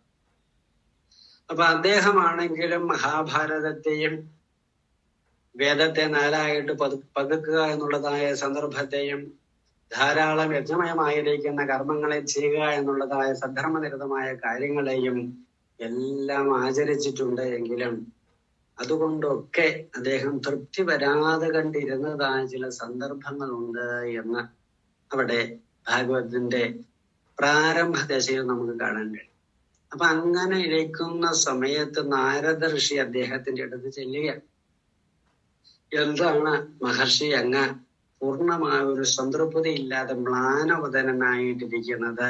അങ്ങനെയാണല്ലോ അങ്ങയെ കാണുന്ന സമയത്ത് എനിക്ക് മനസ്സിലാക്കാനായിക്കൊണ്ട് കഴിയുന്നത്. എന്തു പറ്റി എന്ന് ചോദിക്കുന്നുണ്ട്. അല്ലയോ നാരദ ഋഷി, അങ്ങ് പറഞ്ഞത് വസ്തുതയാണ്. ഞാൻ ഇത്ര കാര്യങ്ങൾ ചെയ്തിട്ടും ഭഗവാൻ പ്രസാദിച്ചിട്ടില്ല എങ്കിൽ എങ്ങനെയാണ് ഭഗവാനെ തോഷിപ്പിക്കേണ്ടതെന്ന് ഞാൻ അറിയുന്നില്ല. എനിക്ക് പറഞ്ഞു തരണം, അനുഗ്രഹിക്കണേ എന്ന് പറയാം. വ്യാസോച്ഛിഷ്ടം ജഗത് സർവം, ലോകത്തിലുള്ളത് മുഴുവൻ വ്യാസനാൽ വിരചിതമായിട്ടുള്ള കാര്യങ്ങളാണ്. എല്ലാം അറിയുന്നതായ വ്യക്തിത്വമായിട്ട് അങ്ങയ്ക്കും ഇക്കാര്യത്തിൽ സംശയബുദ്ധി ഉണ്ടായോ? അങ്ങ് ഇതെല്ലാം ചെയ്തിട്ടുണ്ടെങ്കിലും ആ ഭഗവാനെ അനന്യമായിട്ട് ഭജിക്കേണ്ടതായ കാര്യത്തെ അങ്ങ് വേണ്ട തരത്തിൽ പറഞ്ഞിട്ടില്ല. അതാണ് അങ്ങയുടെ ദുഃഖത്തിന് കാരണമായിട്ടിരിക്കുന്നത് എന്ന് എനിക്ക് മനസ്സിലാവുന്നു എന്ന് പറയും. അപ്പോ അത് അങ്ങനെ അങ്ങ് പറഞ്ഞാൽ നമുക്ക് മനസ്സിലാവില്ലാത്തതുകൊണ്ട് എന്റെ പൂർവ്വവൃത്താന്തത്തെ ഞാൻ അങ്ങക്ക് പറഞ്ഞു തരാമെന്ന് പറഞ്ഞിട്ട് നാരദർ തന്റെ പൂർവ്വവൃത്താന്തത്തെ പറഞ്ഞു കൊടുക്കുകയാണ്. കഴിഞ്ഞ ജന്മത്തില്, അല്ലെങ്കിൽ ഇതിനു മുമ്പുള്ളതായ ജന്മത്തിൽ ഞാനൊരു ദാസിപുത്രനായിട്ട് ജനിച്ചു എന്നും അക്കാലത്ത് അമ്മ ചാതുർമാസ്യമൊക്കെ ആചരിക്കുന്ന മഹാത്മാക്കളുടെ അടുത്ത് പോയിട്ട് അവർക്ക് വേണ്ടതായ സേവയൊക്കെ ചെയ്തു കൊടുത്തിരുന്നു എന്നും ആ സമയത്ത് അമ്മയോടൊപ്പം ഞാനും ആശ്രമത്തിൽ പോയി ആശ്രമത്തിലെ സേവകളൊക്കെ ചെയ്യിക്കുന്നത് കണ്ടുകൊണ്ടും എന്നാലാവുന്ന തരത്തിലുള്ളതായ സേവകളെ ചെയ്തുകൊണ്ടും മഹാത്മാക്കൾ നാമം ജപിക്കുകയും അതുപോലെ യജ്ഞമയമായ കർമ്മങ്ങൾ ചെയ്യുകയും ഒക്കെ ചെയ്യുന്നതില് ബന്ധപ്പെട്ടുകൊണ്ടുമൊക്കെ കഴിഞ്ഞുകൂടി അവർക്ക് എന്നോട് അങ്ങേയറ്റത്തെ സ്നേഹമൊക്കെ ആയി. അതുകൊണ്ട് നാമം ജപിക്കാനും ഈശ്വരഭജനത്തിനും വേണ്ട കാര്യങ്ങളെല്ലാം അവർക്ക് എനിക്ക് പറഞ്ഞു തരികയും അവര് കഴിക്കുന്ന പ്രസാദമൊക്കെ തന്ന അനുഗ്രഹിക്കുകയും ഒക്കെ ചെയ്തു. അങ്ങനെ കുറെ കാലം കഴിഞ്ഞുകൂടിയ ശേഷം ആ ചതുർമാസിയൊക്കെ കഴിഞ്ഞ് മഹാത്മാക്കൾ പോയി, അമ്മ തിരിച്ചു വീട്ടിൽ വന്നു.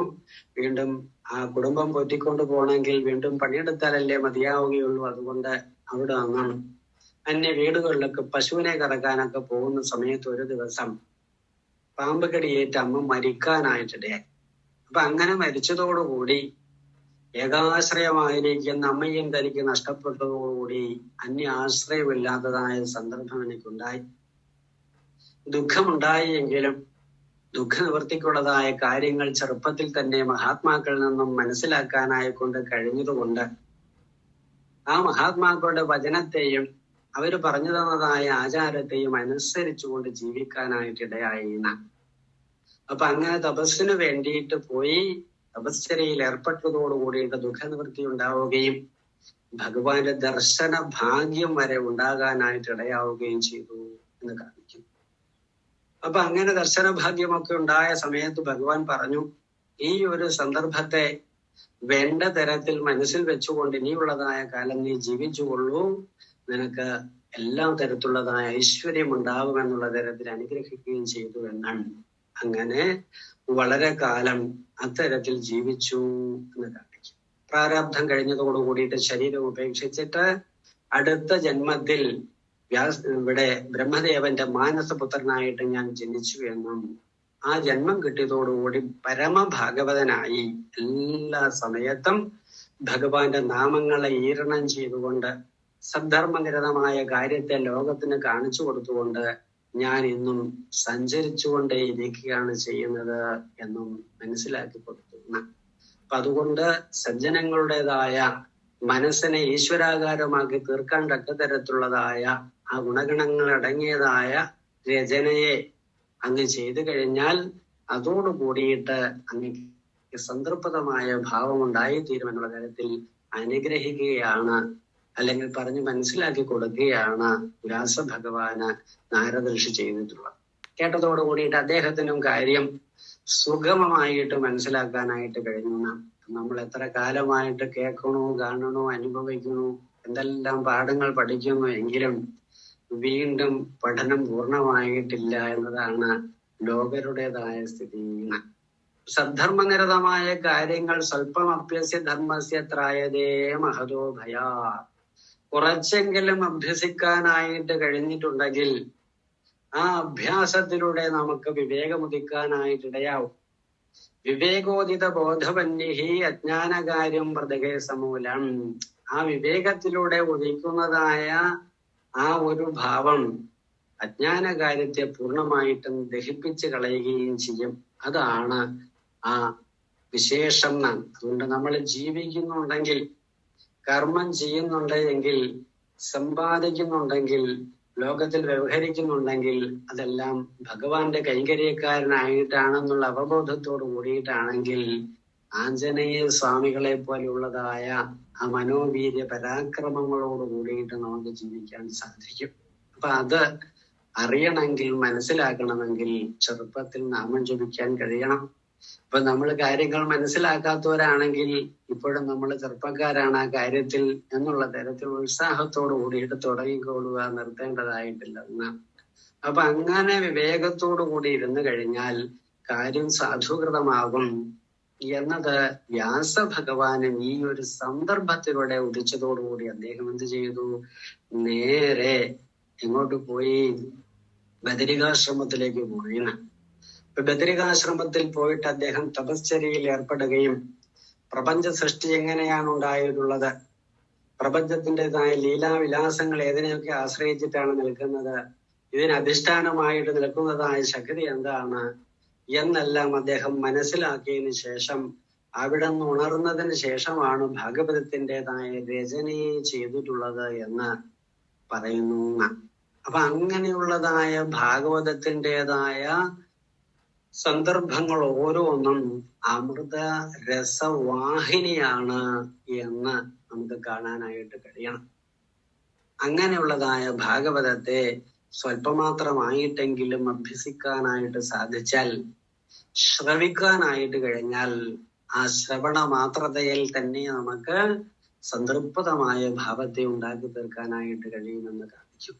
വീണ്ടും പുരാണങ്ങൾ രചിക്കുന്ന സമയത്ത് അതിൻ്റെതായ ലക്ഷണങ്ങളോട് കൂടിയിട്ട് വേണമല്ലോ രചിക്കാൻ.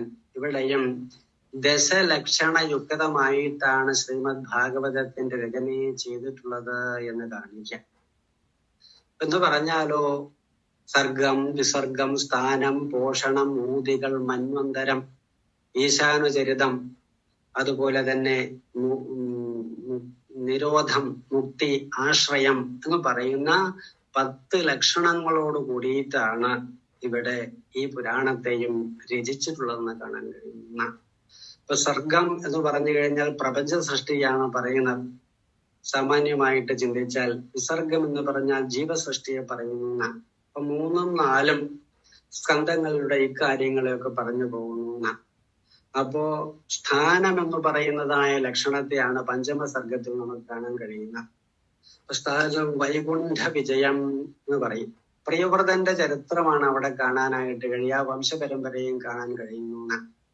പ്രിയവ്രതൻ ചെറുപ്പത്തിൽ തന്നെ വിഷയവിരക്തനായിട്ട് നാരദർഷിയുടെ ഉപദേശമൊക്കെ സ്വീകരിച്ച് ആശ്രമത്തിൽ വസിച്ചുകൊണ്ടിരിക്കുന്ന സമയത്ത് അച്ഛൻ പറയുന്നു, ഗൃഹസ്ഥാശ്രമത്തിൽ പ്രവേശിച്ച് ആ ഗൃഹസ്ഥാശ്രമ ധർമ്മത്തെയൊക്കെ ആചരിക്കുകയും രാജ്യത്തെ പരിപാലിക്കുകയും ഒക്കെ വേണമെന്ന് പറഞ്ഞു കൊടുക്കുക. അപ്പൊ പറഞ്ഞു കൊടുത്ത സമയത്ത് ഇതെല്ലാം നാളെ ഒരു ബന്ധമായിട്ട് തീരില്ലേ, ഈശ്വരനെ ഭജിക്കാൻ അതൊക്കെ തടസ്സമായിട്ട് തീരില്ലേ, അതുകൊണ്ട് എനിക്കിതൊന്നും വേണ്ട എന്നുള്ള തരത്തിൽ അലസനായിട്ട് അതിൽ നിന്ന് ഒഴിഞ്ഞു മാറാനായിട്ട് ശ്രമിച്ചു. അപ്പൊ ബ്രഹ്മദേവനോ ഒക്കെ വന്നു പറഞ്ഞു, അങ്ങനെയല്ല, കാട്ടിൽ പോയാലും നാട്ടിൽ പോയാലും വിദേശത്തായാലും സ്വദേശത്തായാലും മനസ്സിനെ ജയിക്കാനായിട്ട് കഴിഞ്ഞില്ലെങ്കിൽ എവിടെ പോയിട്ടും കാര്യമൊന്നുമില്ല. അതുകൊണ്ട് ഗൃഹസ്ഥാശ്രമ വൃത്തിയും അതുപോലെ രാജ്യഭാരവും ഒക്കെ ധർമ്മയുക്തമായിട്ട് ആചരിക്കുകയാണ് എങ്കിൽ ആ ധർമാചരണത്തിലൂടെ മനസ്സ് ശുദ്ധമാകാനും വീണ്ടും ഈശ്വരലാഭത്തിനുള്ളതായ സന്ദർഭം ഉണ്ടാവുകയും ചെയ്യും.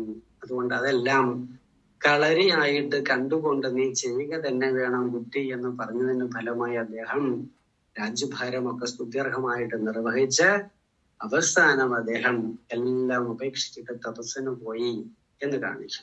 തുടർന്ന് വന്ന വംശപരമ്പരയും അത്തരത്തിൽ തന്നെയാണ് നിർവഹിച്ചിട്ടുള്ളതെന്ന് നമുക്ക് കാണാൻ കഴിയും. അങ്ങനെ ആ വൈകുണ്ഠ വിജയം, ഭഗവത് പ്രാപ്തിക്ക് സ്വധർമ്മനിരതമായ കാര്യങ്ങൾ ആചരിക്കുക തന്നെയാണ് വേണ്ടതെന്ന് അവിടെ പറഞ്ഞു മനസ്സിലാക്കി തരികയാണ്. 6ാമത്തെ സ്കന്ധത്തിലേക്ക് വന്നു കഴിഞ്ഞാൽ പോഷണം തദനുഗ്രഹം, ഭക്തന്മാരെ എങ്ങനെയാണ് ഭഗവാൻ അനുഗ്രഹിക്കുന്നത് എന്ന് അജാമളോപാഖ്യാനം മുതലായ കാര്യത്തിലൂടെ പറഞ്ഞു തരുന്ന 7ാമ സ്കന്ധത്തിലേക്ക് വന്നു കഴിഞ്ഞാൽ ഊതികൾ എന്ന് പറയുന്നതായ പുരാണ ലക്ഷണത്തെയാണ് പറയുന്നത്. ഊതയ കർമ്മവാസനകൾ ഏത് തരത്തിലാണ് ഒരു ജീവനെ ഇങ്ങനെ ഉന്തിക്കൊണ്ടു പോകുമെന്ന് കാണിക്കാം. പ്രഹ്ലാദന്റെ ജന്മവും ഹിരണ്യകശിപുവിന്റെ ജന്മവും തമ്മില് അജഗതാന്തരം വ്യത്യാസമല്ലേ സ്വഭാവത്തിലുള്ളതെന്നാണ്. അപ്പോ അമ്മയുടെ ഗർഭോദരത്തിൽ ഇരിക്കുന്നതായ സന്ദർഭത്തിൽ തന്നെ നാരദ നിന്നും ഭാഗവതധർമ്മവും നാമമാഹാത്മ്യവും ഒക്കെ കേൾക്കാൻ കഴിഞ്ഞതിന്റെ ഫലമായിട്ട് പരമഭഗതനായിട്ട് പ്രഹ്ലാദന്റേതായ ജന്മമുണ്ടായി. സ്വന്തം അച്ഛനാണെങ്കിലും എത്ര കർണകഠോരമായിരിക്കുന്ന തരത്തിലുള്ളതായ വാണികളെയും പ്രവൃത്തികളെയും ഒക്കെയാണ് അദ്ദേഹം ചെയ്തുകൊണ്ടിരുന്നത് നമുക്ക് കാണാനായിട്ട് സാധിക്കും. അപ്പൊ ആ പുത്രനെ കൊണ്ട് തന്നെ അച്ഛൻ സംരക്ഷിതനായിട്ട് തീരുകയാണ് വാസ്തവത്തിൽ ചെയ്തിട്ടുള്ളത്, അല്ലാതെ നിഗ്രഹിക്കുകയല്ല ചെയ്തിട്ടുള്ളതെന്നാണ്. അധർമ്മത്തിൽ നിന്നും അദ്ദേഹത്തെ സംരക്ഷിക്കുകയാണ്. സാക്ഷാൽ ഭഗവാന്റെ കൈങ്കര്യങ്ങളെ കൊണ്ടിട്ട് മരിക്കാനുള്ളതായ അവസരം അദ്ദേഹത്തിനുണ്ടാവുന്നു. അപ്പൊ കർമ്മവാസനകളുടെ വ്യത്യാസം അനുസരിച്ചിട്ട് ജീവൻ ഏത് തരത്തിലാണ് ലോകത്തിൽ ചേഷ്ടിക്കുന്നതെന്ന് ഇവിടെ നമുക്ക് മനസ്സിലാക്കി തരിക. വീണ്ടും 8ാമ സ്കന്ധം എന്ന് പറഞ്ഞാൽ മന്വന്തരങ്ങളാണ്. മന്വന്തരാണ് സദ്ധർമ്മ. ഓരോ മനുക്കളും അവരുടെ കാലഘട്ടങ്ങളിൽ ഏത് തരത്തിലാണ് രാജ്യഭാരം ചെയ്തിട്ടുള്ളതെന്ന് കാണിക്കും. സ്വയംഭൂമനുവിന്റെ ചരിത്രം ആദ്യം പറയുന്നുണ്ട്. അദ്ദേഹം രാജ്യഭാരം വേണ്ട തരത്തിൽ ചെയ്തതിന് ശേഷം കാനനത്തിൽ പോയി തപസ് ചെയ്തുകൊണ്ട് അദ്ദേഹം ജീവിത ലാഭത്തിന് വേണ്ടിയിട്ട് പ്രവർത്തിച്ചു. ഓരോരുത്തന്റെയും കർമ്മം കൊണ്ട് എന്താണോ കിട്ടുന്നത് അതിനെ ആസ്വദിച്ചുകൊണ്ട് ജീവിതത്തെ നിർവഹിക്കണം എന്ന് അദ്ദേഹം നമുക്ക് പറഞ്ഞു തരുന്നുണ്ട്. അതാണ് അവിടെ കാണാനായിട്ട് കഴിയുക. വീണ്ടും 9ാമ സ്കന്ധത്തിലേക്ക് പോയാൽ ഈശാനുകഥയാണ്. ശ്രീരാമചന്ദ്രന്റെയും ഭഗവാന്റെയും ഒക്കെ ജന്മത്തിന്റെ സാഹചര്യങ്ങളൊക്കെയാണ് അവിടെ നമുക്ക് കാണാനായിട്ട് സാധിക്കും. വീണ്ടും 10ാമ സ്കന്ധത്തിലേക്ക് പോയി കഴിഞ്ഞാൽ വിശ്വവിശ്രുതമായ 90 അധ്യായങ്ങളെ കൊണ്ടിട്ട് മനസ്സിലുണ്ടാവുന്നതായ വൃത്തിവിശേഷങ്ങളെ, വികല്പത്തോടുകൂടിയ സങ്കല്പങ്ങളെ എങ്ങനെയാണ് ഈശ്വരാകാരമാക്കി തീർക്കാനായിട്ട് കഴിയുക, കണ്ണന്റെ ലീലകളുമായിട്ട് ഇഴുകിച്ചേർന്ന് പോകുന്നതിന്റെ ഫലമായി അന്യചിന്തകളിൽ നിന്ന് നമുക്ക് വിട്ടുനിൽക്കാനുള്ള അവസരം, അതാണ് നിരോധം എന്ന് പറയാം. ആ അവസരത്തിലേക്ക് നമ്മളെ എത്തിക്കുകയാണ് ചെയ്യുന്നത്. വീണ്ടും 11ാദശ സ്കന്ധത്തിലേക്ക് പോയാൽ മുക്തിയാണ് വിഷയം. മുക്തിര ഹെത്വ അന്യഥാ രൂപം സ്വരൂപേണം വ്യവസ്ഥിതി. തന്നിൽ താനായിരിക്കുന്ന വസ്തു ആത്മഭാവം തന്നെയാണെന്ന് തിരിച്ചറിയാനും അതിൽ നിന്ന് വിട്ടുനിൽക്കാനുമുള്ള, അതിൽ നിന്ന് ഉപരിയായിരിക്കുന്ന കാര്യങ്ങളിൽ നിന്ന് വിട്ടുനിൽക്കാനുമുള്ള കാര്യങ്ങളാണ് 11ാദശ സ്കന്ധത്തിലൂടെ നമുക്ക് കാണാനായിട്ട് കഴിയുക. അത് കൂടുതലായിട്ടും ഉദ്ധവനും അതുപോലെ തന്നെ ഭഗവാനും തമ്മിലുള്ളതായ ആ സംവാദം ഉപദേശത്തിലൂടെയൊക്കെയാണ് പറയുന്നത് നമുക്കറിയാനായിട്ട് സാധിക്കും. അങ്ങനെ ഒരു മനുഷ്യന്റെ ബുദ്ധിയിലുണ്ടാവുന്നതായ ചിന്തകളെ ഓരോന്നും കീറിയാൽ പരമാർത്ഥമായിരിക്കുന്ന വസ്തു എന്താണ്, സജീവമായിരിക്കുന്ന സാന്നിധ്യം എന്താണെന്ന് മനസ്സിലാക്കി തരുന്ന സന്ദർഭങ്ങൾ പ്രഭൂതമായിട്ട് ഉദ്ധവോപദേശത്തിൽ നമുക്ക് കാണാനായിട്ട് കഴിയും. ഇങ്ങനെയുള്ള കാര്യങ്ങളെല്ലാം ആരാണ് കേൾക്കുന്നത്? പരീക്ഷിത്ത് മഹാരാജാവാണ് കേൾക്കുന്നത്. 7 ദിവസം കൊണ്ടിട്ടാണ് കേൾക്കുകയും ചെയ്യുന്നത്. ഓരോ ദിവസത്തെ കഥാഗോളങ്ങളും കേൾക്കുന്ന സമയത്ത് വെള്ളം കുടിച്ചിട്ടില്ല. നമ്മളിപ്പോ 9:30 എന്നാണ് നോക്കുന്നത്. അതുപോലെ തന്നെ ഇവിടെ വെള്ളം കുടിച്ചിട്ടില്ല, അതുപോലെ തന്നെ ആഹാരം കഴിച്ചിട്ടില്ല. ഇതൊന്നും ഇല്ലെങ്കിൽ കൂടി എനിക്ക് ഉന്മേഷമാണ് ഉണ്ടാകുന്നത്. വീണ്ടും വീണ്ടും കേൾക്കണം എന്നാണ് പറഞ്ഞുകൊണ്ടിരിക്കുന്നത് പരീക്ഷിത് മഹാരാജാവെന്ന്. അപ്പോ ഉത്സാഹം, സാഹസം, ധൈര്യം, ബുദ്ധി, ശക്തി, പരാക്രമം ഇതെല്ലാം ഭഗവാന്റെ കഥാസന്ദർഭങ്ങളുമായിട്ട് ബന്ധപ്പെടുമ്പോൾ ഒരു ജീവനുണ്ടാവും. അത് പ്രാചീനമെന്നോ ആധുനികമെന്നുള്ള വ്യത്യാസം ഇല്ലാത്ത തരത്തിലാണ് താനും വർത്തിക്കുന്നത്. അങ്ങനെയുള്ള കാര്യങ്ങളെല്ലാം കഴിഞ്ഞതിന് ശേഷം 12ാമത്തെ സ്കന്ധത്തിലേക്ക് വരുമ്പോഴോ ആശ്രയമാണ്. സർവാശ്രയഭൂതനായ ഭഗവാനെ സർവാത്മന ശരണം പ്രാപിക്കാനുള്ളതായ ചിത്തസംസ്കാരത്തിലേക്ക് ആരെത്തിച്ചേർന്നു? അതിൻ്റെതായ ശ്രവണത്തിൽ ഇരിക്കുന്നതായ പരീക്ഷിത്ത് മഹാരാജാവ് എത്തിച്ചേർന്നു. അതുകൊണ്ട് ഒരു കുടത്തിൽ ആകാശമുണ്ട്, മുറിയിൽ ആകാശമുണ്ട്, വെളിയിൽ ആകാശമുണ്ട്. കുടം ഭഗ്നമായി കഴിഞ്ഞാൽ ആകാശം മുറിയിലാവും. മുറിയില്ലെങ്കിലോ അത് ബാഹ്യമായിരിക്കുന്ന ആകാശവുമായിട്ട് തീരും. അങ്ങനെ ഘടാകാശമെന്നും മഠാകാശമെന്നും മഹാകാശമെന്നും 3ആയിട്ട് പറയുന്നുണ്ടെങ്കിലും ആകാശമെന്ന് പറയുന്ന ഒന്ന് തന്നെയാണ്. അപ്പൊ അതുകൊണ്ട് ജീവോ ബ്രഹ്മൈവ നാപര, ജീവൻ ഈശ്വരൻ അന്യമല്ല എന്നുള്ളതായ ആ ഒരു ഭാവനയെ ആചാര്യൻ സാധൂകൃതമാക്കി തീർക്കുകയാണ് പരീക്ഷത്തിലൂടെ ചെയ്യുന്നത്. അതോടുകൂടി അദ്ദേഹം മനസ്സിലാക്കിയ കാര്യങ്ങൾ, അല്ലയോ ഭഗവാനെ, എനിക്ക് കാര്യങ്ങളെല്ലാം മനസ്സിലായി, ഞാൻ ഈശ്വര ചൈതന്യം തന്നെയാണെന്ന് ബോധിക്കാനായിക്കൊണ്ട് കഴിഞ്ഞു. ആ മഹാത്മാക്കളുടെ വാക്കിനെ വേണ്ട തരത്തിൽ ശിരസ വഹിക്കുകയും ചെയ്യുന്നു. അതുകൊണ്ട് അവിടുത്തെ അനുജ്ഞ കിട്ടിക്കഴിഞ്ഞാൽ ഈ ശരീരത്തെ ഉപേക്ഷിക്കാൻ ഞാൻ പ്രതിജ്ഞാബദ്ധനാണ് എന്ന് അറിയിക്കുന്നതായിട്ട് നമുക്ക് കാണാൻ കഴിയുന്നു. എന്ന് പറഞ്ഞാലോ മഹാത്മാക്കളുടേതായ വാക്കുകളെ ശിരസ വഹിക്കുക എന്നുള്ളതാണ് അവർക്ക് കൊടുക്കാനുള്ളതായ ദക്ഷിണ. അപ്പൊ അത് ഞാൻ സ്വീകരിച്ചു കഴിഞ്ഞു, അല്ലെങ്കിൽ അത് സമർപ്പിച്ചു കഴിഞ്ഞു, എന്നെ തന്നെ അങ്ങയുടെ പാദമൂലങ്ങൾ സമർപ്പിച്ചു കഴിഞ്ഞു. അതുകൊണ്ട് അനുജ്ഞ തരണേ എന്ന് പറഞ്ഞതോടു കൂടിയിട്ട് തഥാസ്തു എന്നുള്ള അനുജ്ഞയെ സ്വീകരിച്ചുകൊണ്ട് അദ്ദേഹം വിഭൂതിയായിട്ട് തീർന്നു. വിഭൂതിയായിട്ട് തീരുക എന്ന് പറഞ്ഞാൽ പിന്നെ മാലിന്യമൊന്നുമില്ല. ജീവൻ ഈശ്വരാകാര വൃത്തിയോട് കൂടിയിട്ട് ജീവോ ബ്രഹ്മൈവ നാപര, ഈശ്വരൻ തന്നെയായി തീർന്നു എന്ന് ഇവിടെ കാണിച്ചു തരിക. വീണ്ടും മഹാദേവന്റെയും അതുപോലെ തന്നെ പാർവതി ദേവിയുടെയും ആ ദർശനമൊക്കെ മാർക്കണ്ഡേയ മഹർഷിക്ക് കൊടുക്കുന്ന സന്ദർഭം. അപ്പൊ അവിടെ സജ്ജനങ്ങളുമായുള്ള സംസർഗത്തിന്റെ വിശേഷ ഭാവത്തെയാണ് വാസ്തവത്തിൽ വിചിന്തനം ചെയ്യുന്നത് നമുക്ക് കാണിച്ചു തരുന്നതെന്ന്.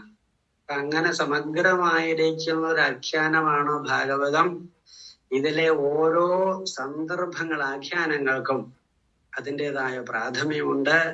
അതിലേതെങ്കിലും ഒരെണ്ണം ശ്രദ്ധാഭക്തിയുക്തമായിട്ട് നമ്മൾ മനസ്സിലാക്കിയാൽ അതിലൂടെ പൂർണ്ണമായിരിക്കുന്ന വികാസം നമുക്ക് ഉണ്ടാക്കി തീർക്കാനായിട്ട് സ്ഥിരം അനന്തമായ സാധ്യതകളിലേക്ക് ഒരു വ്യക്തിക്ക് വികസിക്കാനായിട്ട് കഴിയുകയും ചെയ്യും.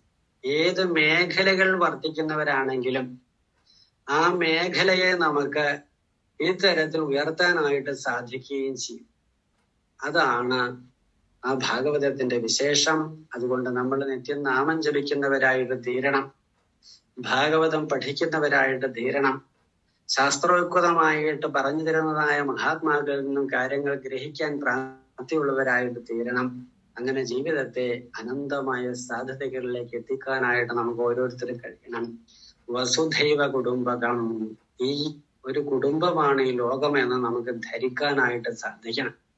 4-4.5 മണിക്കൂർ വ്യത്യാസം ഉണ്ടെങ്കിലും ഞാനും ഈ ലോകത്തിൽ തന്നെയാണ്, നിങ്ങളും ഈ ലോകത്തിൽ തന്നെയാണ് ഇരിക്കുന്നത്, നമ്മളെല്ലാവരും ലോകത്തിൽ തന്നെയാണ് ഇരിക്കുന്നത്. ആ ചംക്രമണം കൊണ്ടിട്ട്, ഭൂമിയുടെ ചംക്രമണം കൊണ്ട് ഇത്തരത്തിലുള്ളതായ കാര്യങ്ങളെല്ലാം സ്വല്പമാത്രമായ വ്യത്യാസമുണ്ടെങ്കിലും അച്ചുകണ്ടിലാണ് ഇതെല്ലാം ആശ്രയിച്ചിരിക്കുന്നത് എന്നതുപോലെ തസ്മിൻ സർവം പ്രതിഷ്ഠിതം, ഈശ്വരനിലാണ് ഇതെല്ലാം പ്രതിഷ്ഠിതമായിരിക്കുന്നതെന്ന് അസന്നിഗ്ധമായിട്ട് വിശ്വസിക്കുകയും പൂർണ്ണമായ ശരണാഗതിയോട് കൂടിയിട്ട് ജീവിക്കുകയും ചെയ്താൽ നമ്മുടെ പ്രാരബ്ധത്തെ മുഴുവൻ ഗുരുവായൂരപ്പന്റെ പാദമൂലങ്ങൾ വെച്ചുകൊണ്ട് ശിഷ്ട ജീവിതം ഭഗവാന്റെ സേവക്കായിട്ട് വിനിയോഗിച്ചുകൊണ്ട് ആനന്ദതുലിതരായിട്ട് വർത്തിക്കാൻ സാധിക്കും. ഇതാണ് ഇന്ന് നമുക്ക് ചർച്ച ചെയ്യാൻ എന്റെ മനസ്സിൽ ഉദിച്ചിട്ടുള്ളത്. ഗുരുനാഥന്മാരുടെ അനുഗ്രഹമുണ്ട്. ഞാനിങ്ങനെയുള്ള കാര്യങ്ങളൊന്നും അധികം വ്യാപൃതനല്ലാത്തത് കൊണ്ട് അതിൻ്റെതായ വൈകല്യങ്ങളും അവിവേകമൊക്കെ ഒരു പക്ഷെ ഉണ്ടായേക്കാം.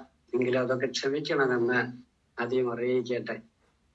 ഏതായാലും രഘുവേട്ടന്റെ ഒരു സങ്കല്പം 2-3 മാസം മുമ്പ് പറഞ്ഞതാണ്. ആവാമല്ലോ എന്ന് പറഞ്ഞു. അതിനനുസരിച്ചിട്ട് ജയകുമാർജി ആയിട്ട് ബന്ധപ്പെടുകയും നിർവഹിക്കാനായിട്ട് സാധിക്കുകയും ചെയ്തു. അങ്ങേറ്റത്തെ സന്തോഷമുണ്ട്. ഇനി ഏതെങ്കിലും തരത്തിലുള്ളതായ പറഞ്ഞ കാര്യങ്ങളുമായിട്ട് ബന്ധപ്പെട്ടുള്ളതായ സംശയം ഉണ്ടെങ്കിൽ അത് ചോദിക്കാം. ഇപ്പോഴല്ലെങ്കിൽ നമ്പര് ഒക്കെ കയ്യിലുണ്ടല്ലോ, അതനുസരിച്ച് വേണ്ട തരത്തിൽ സ്വീകരിച്ചിട്ട് എപ്പോൾ വേണമെങ്കിലും വിളിക്കാം. അതുപോലെ നാട്ടിൽ വരുമ്പോൾ നിങ്ങൾ എല്ലാവരും ആശ്രമത്തിൽ വരികയും ആശ്രമ കാര്യങ്ങളൊക്കെ ആയിട്ട് സഹകരിക്കുകയൊക്കെ വേണമെന്നും അറിയിക്കുന്നു. വേറെ വിശേഷങ്ങളൊന്നുമില്ല. ഞാൻ എൻ്റെ എളിയ വാക്കുകളിൽ നിന്നും ഉപരമിക്കട്ടെ. നന്ദി, നമസ്കാരം. ഹരി ഓം.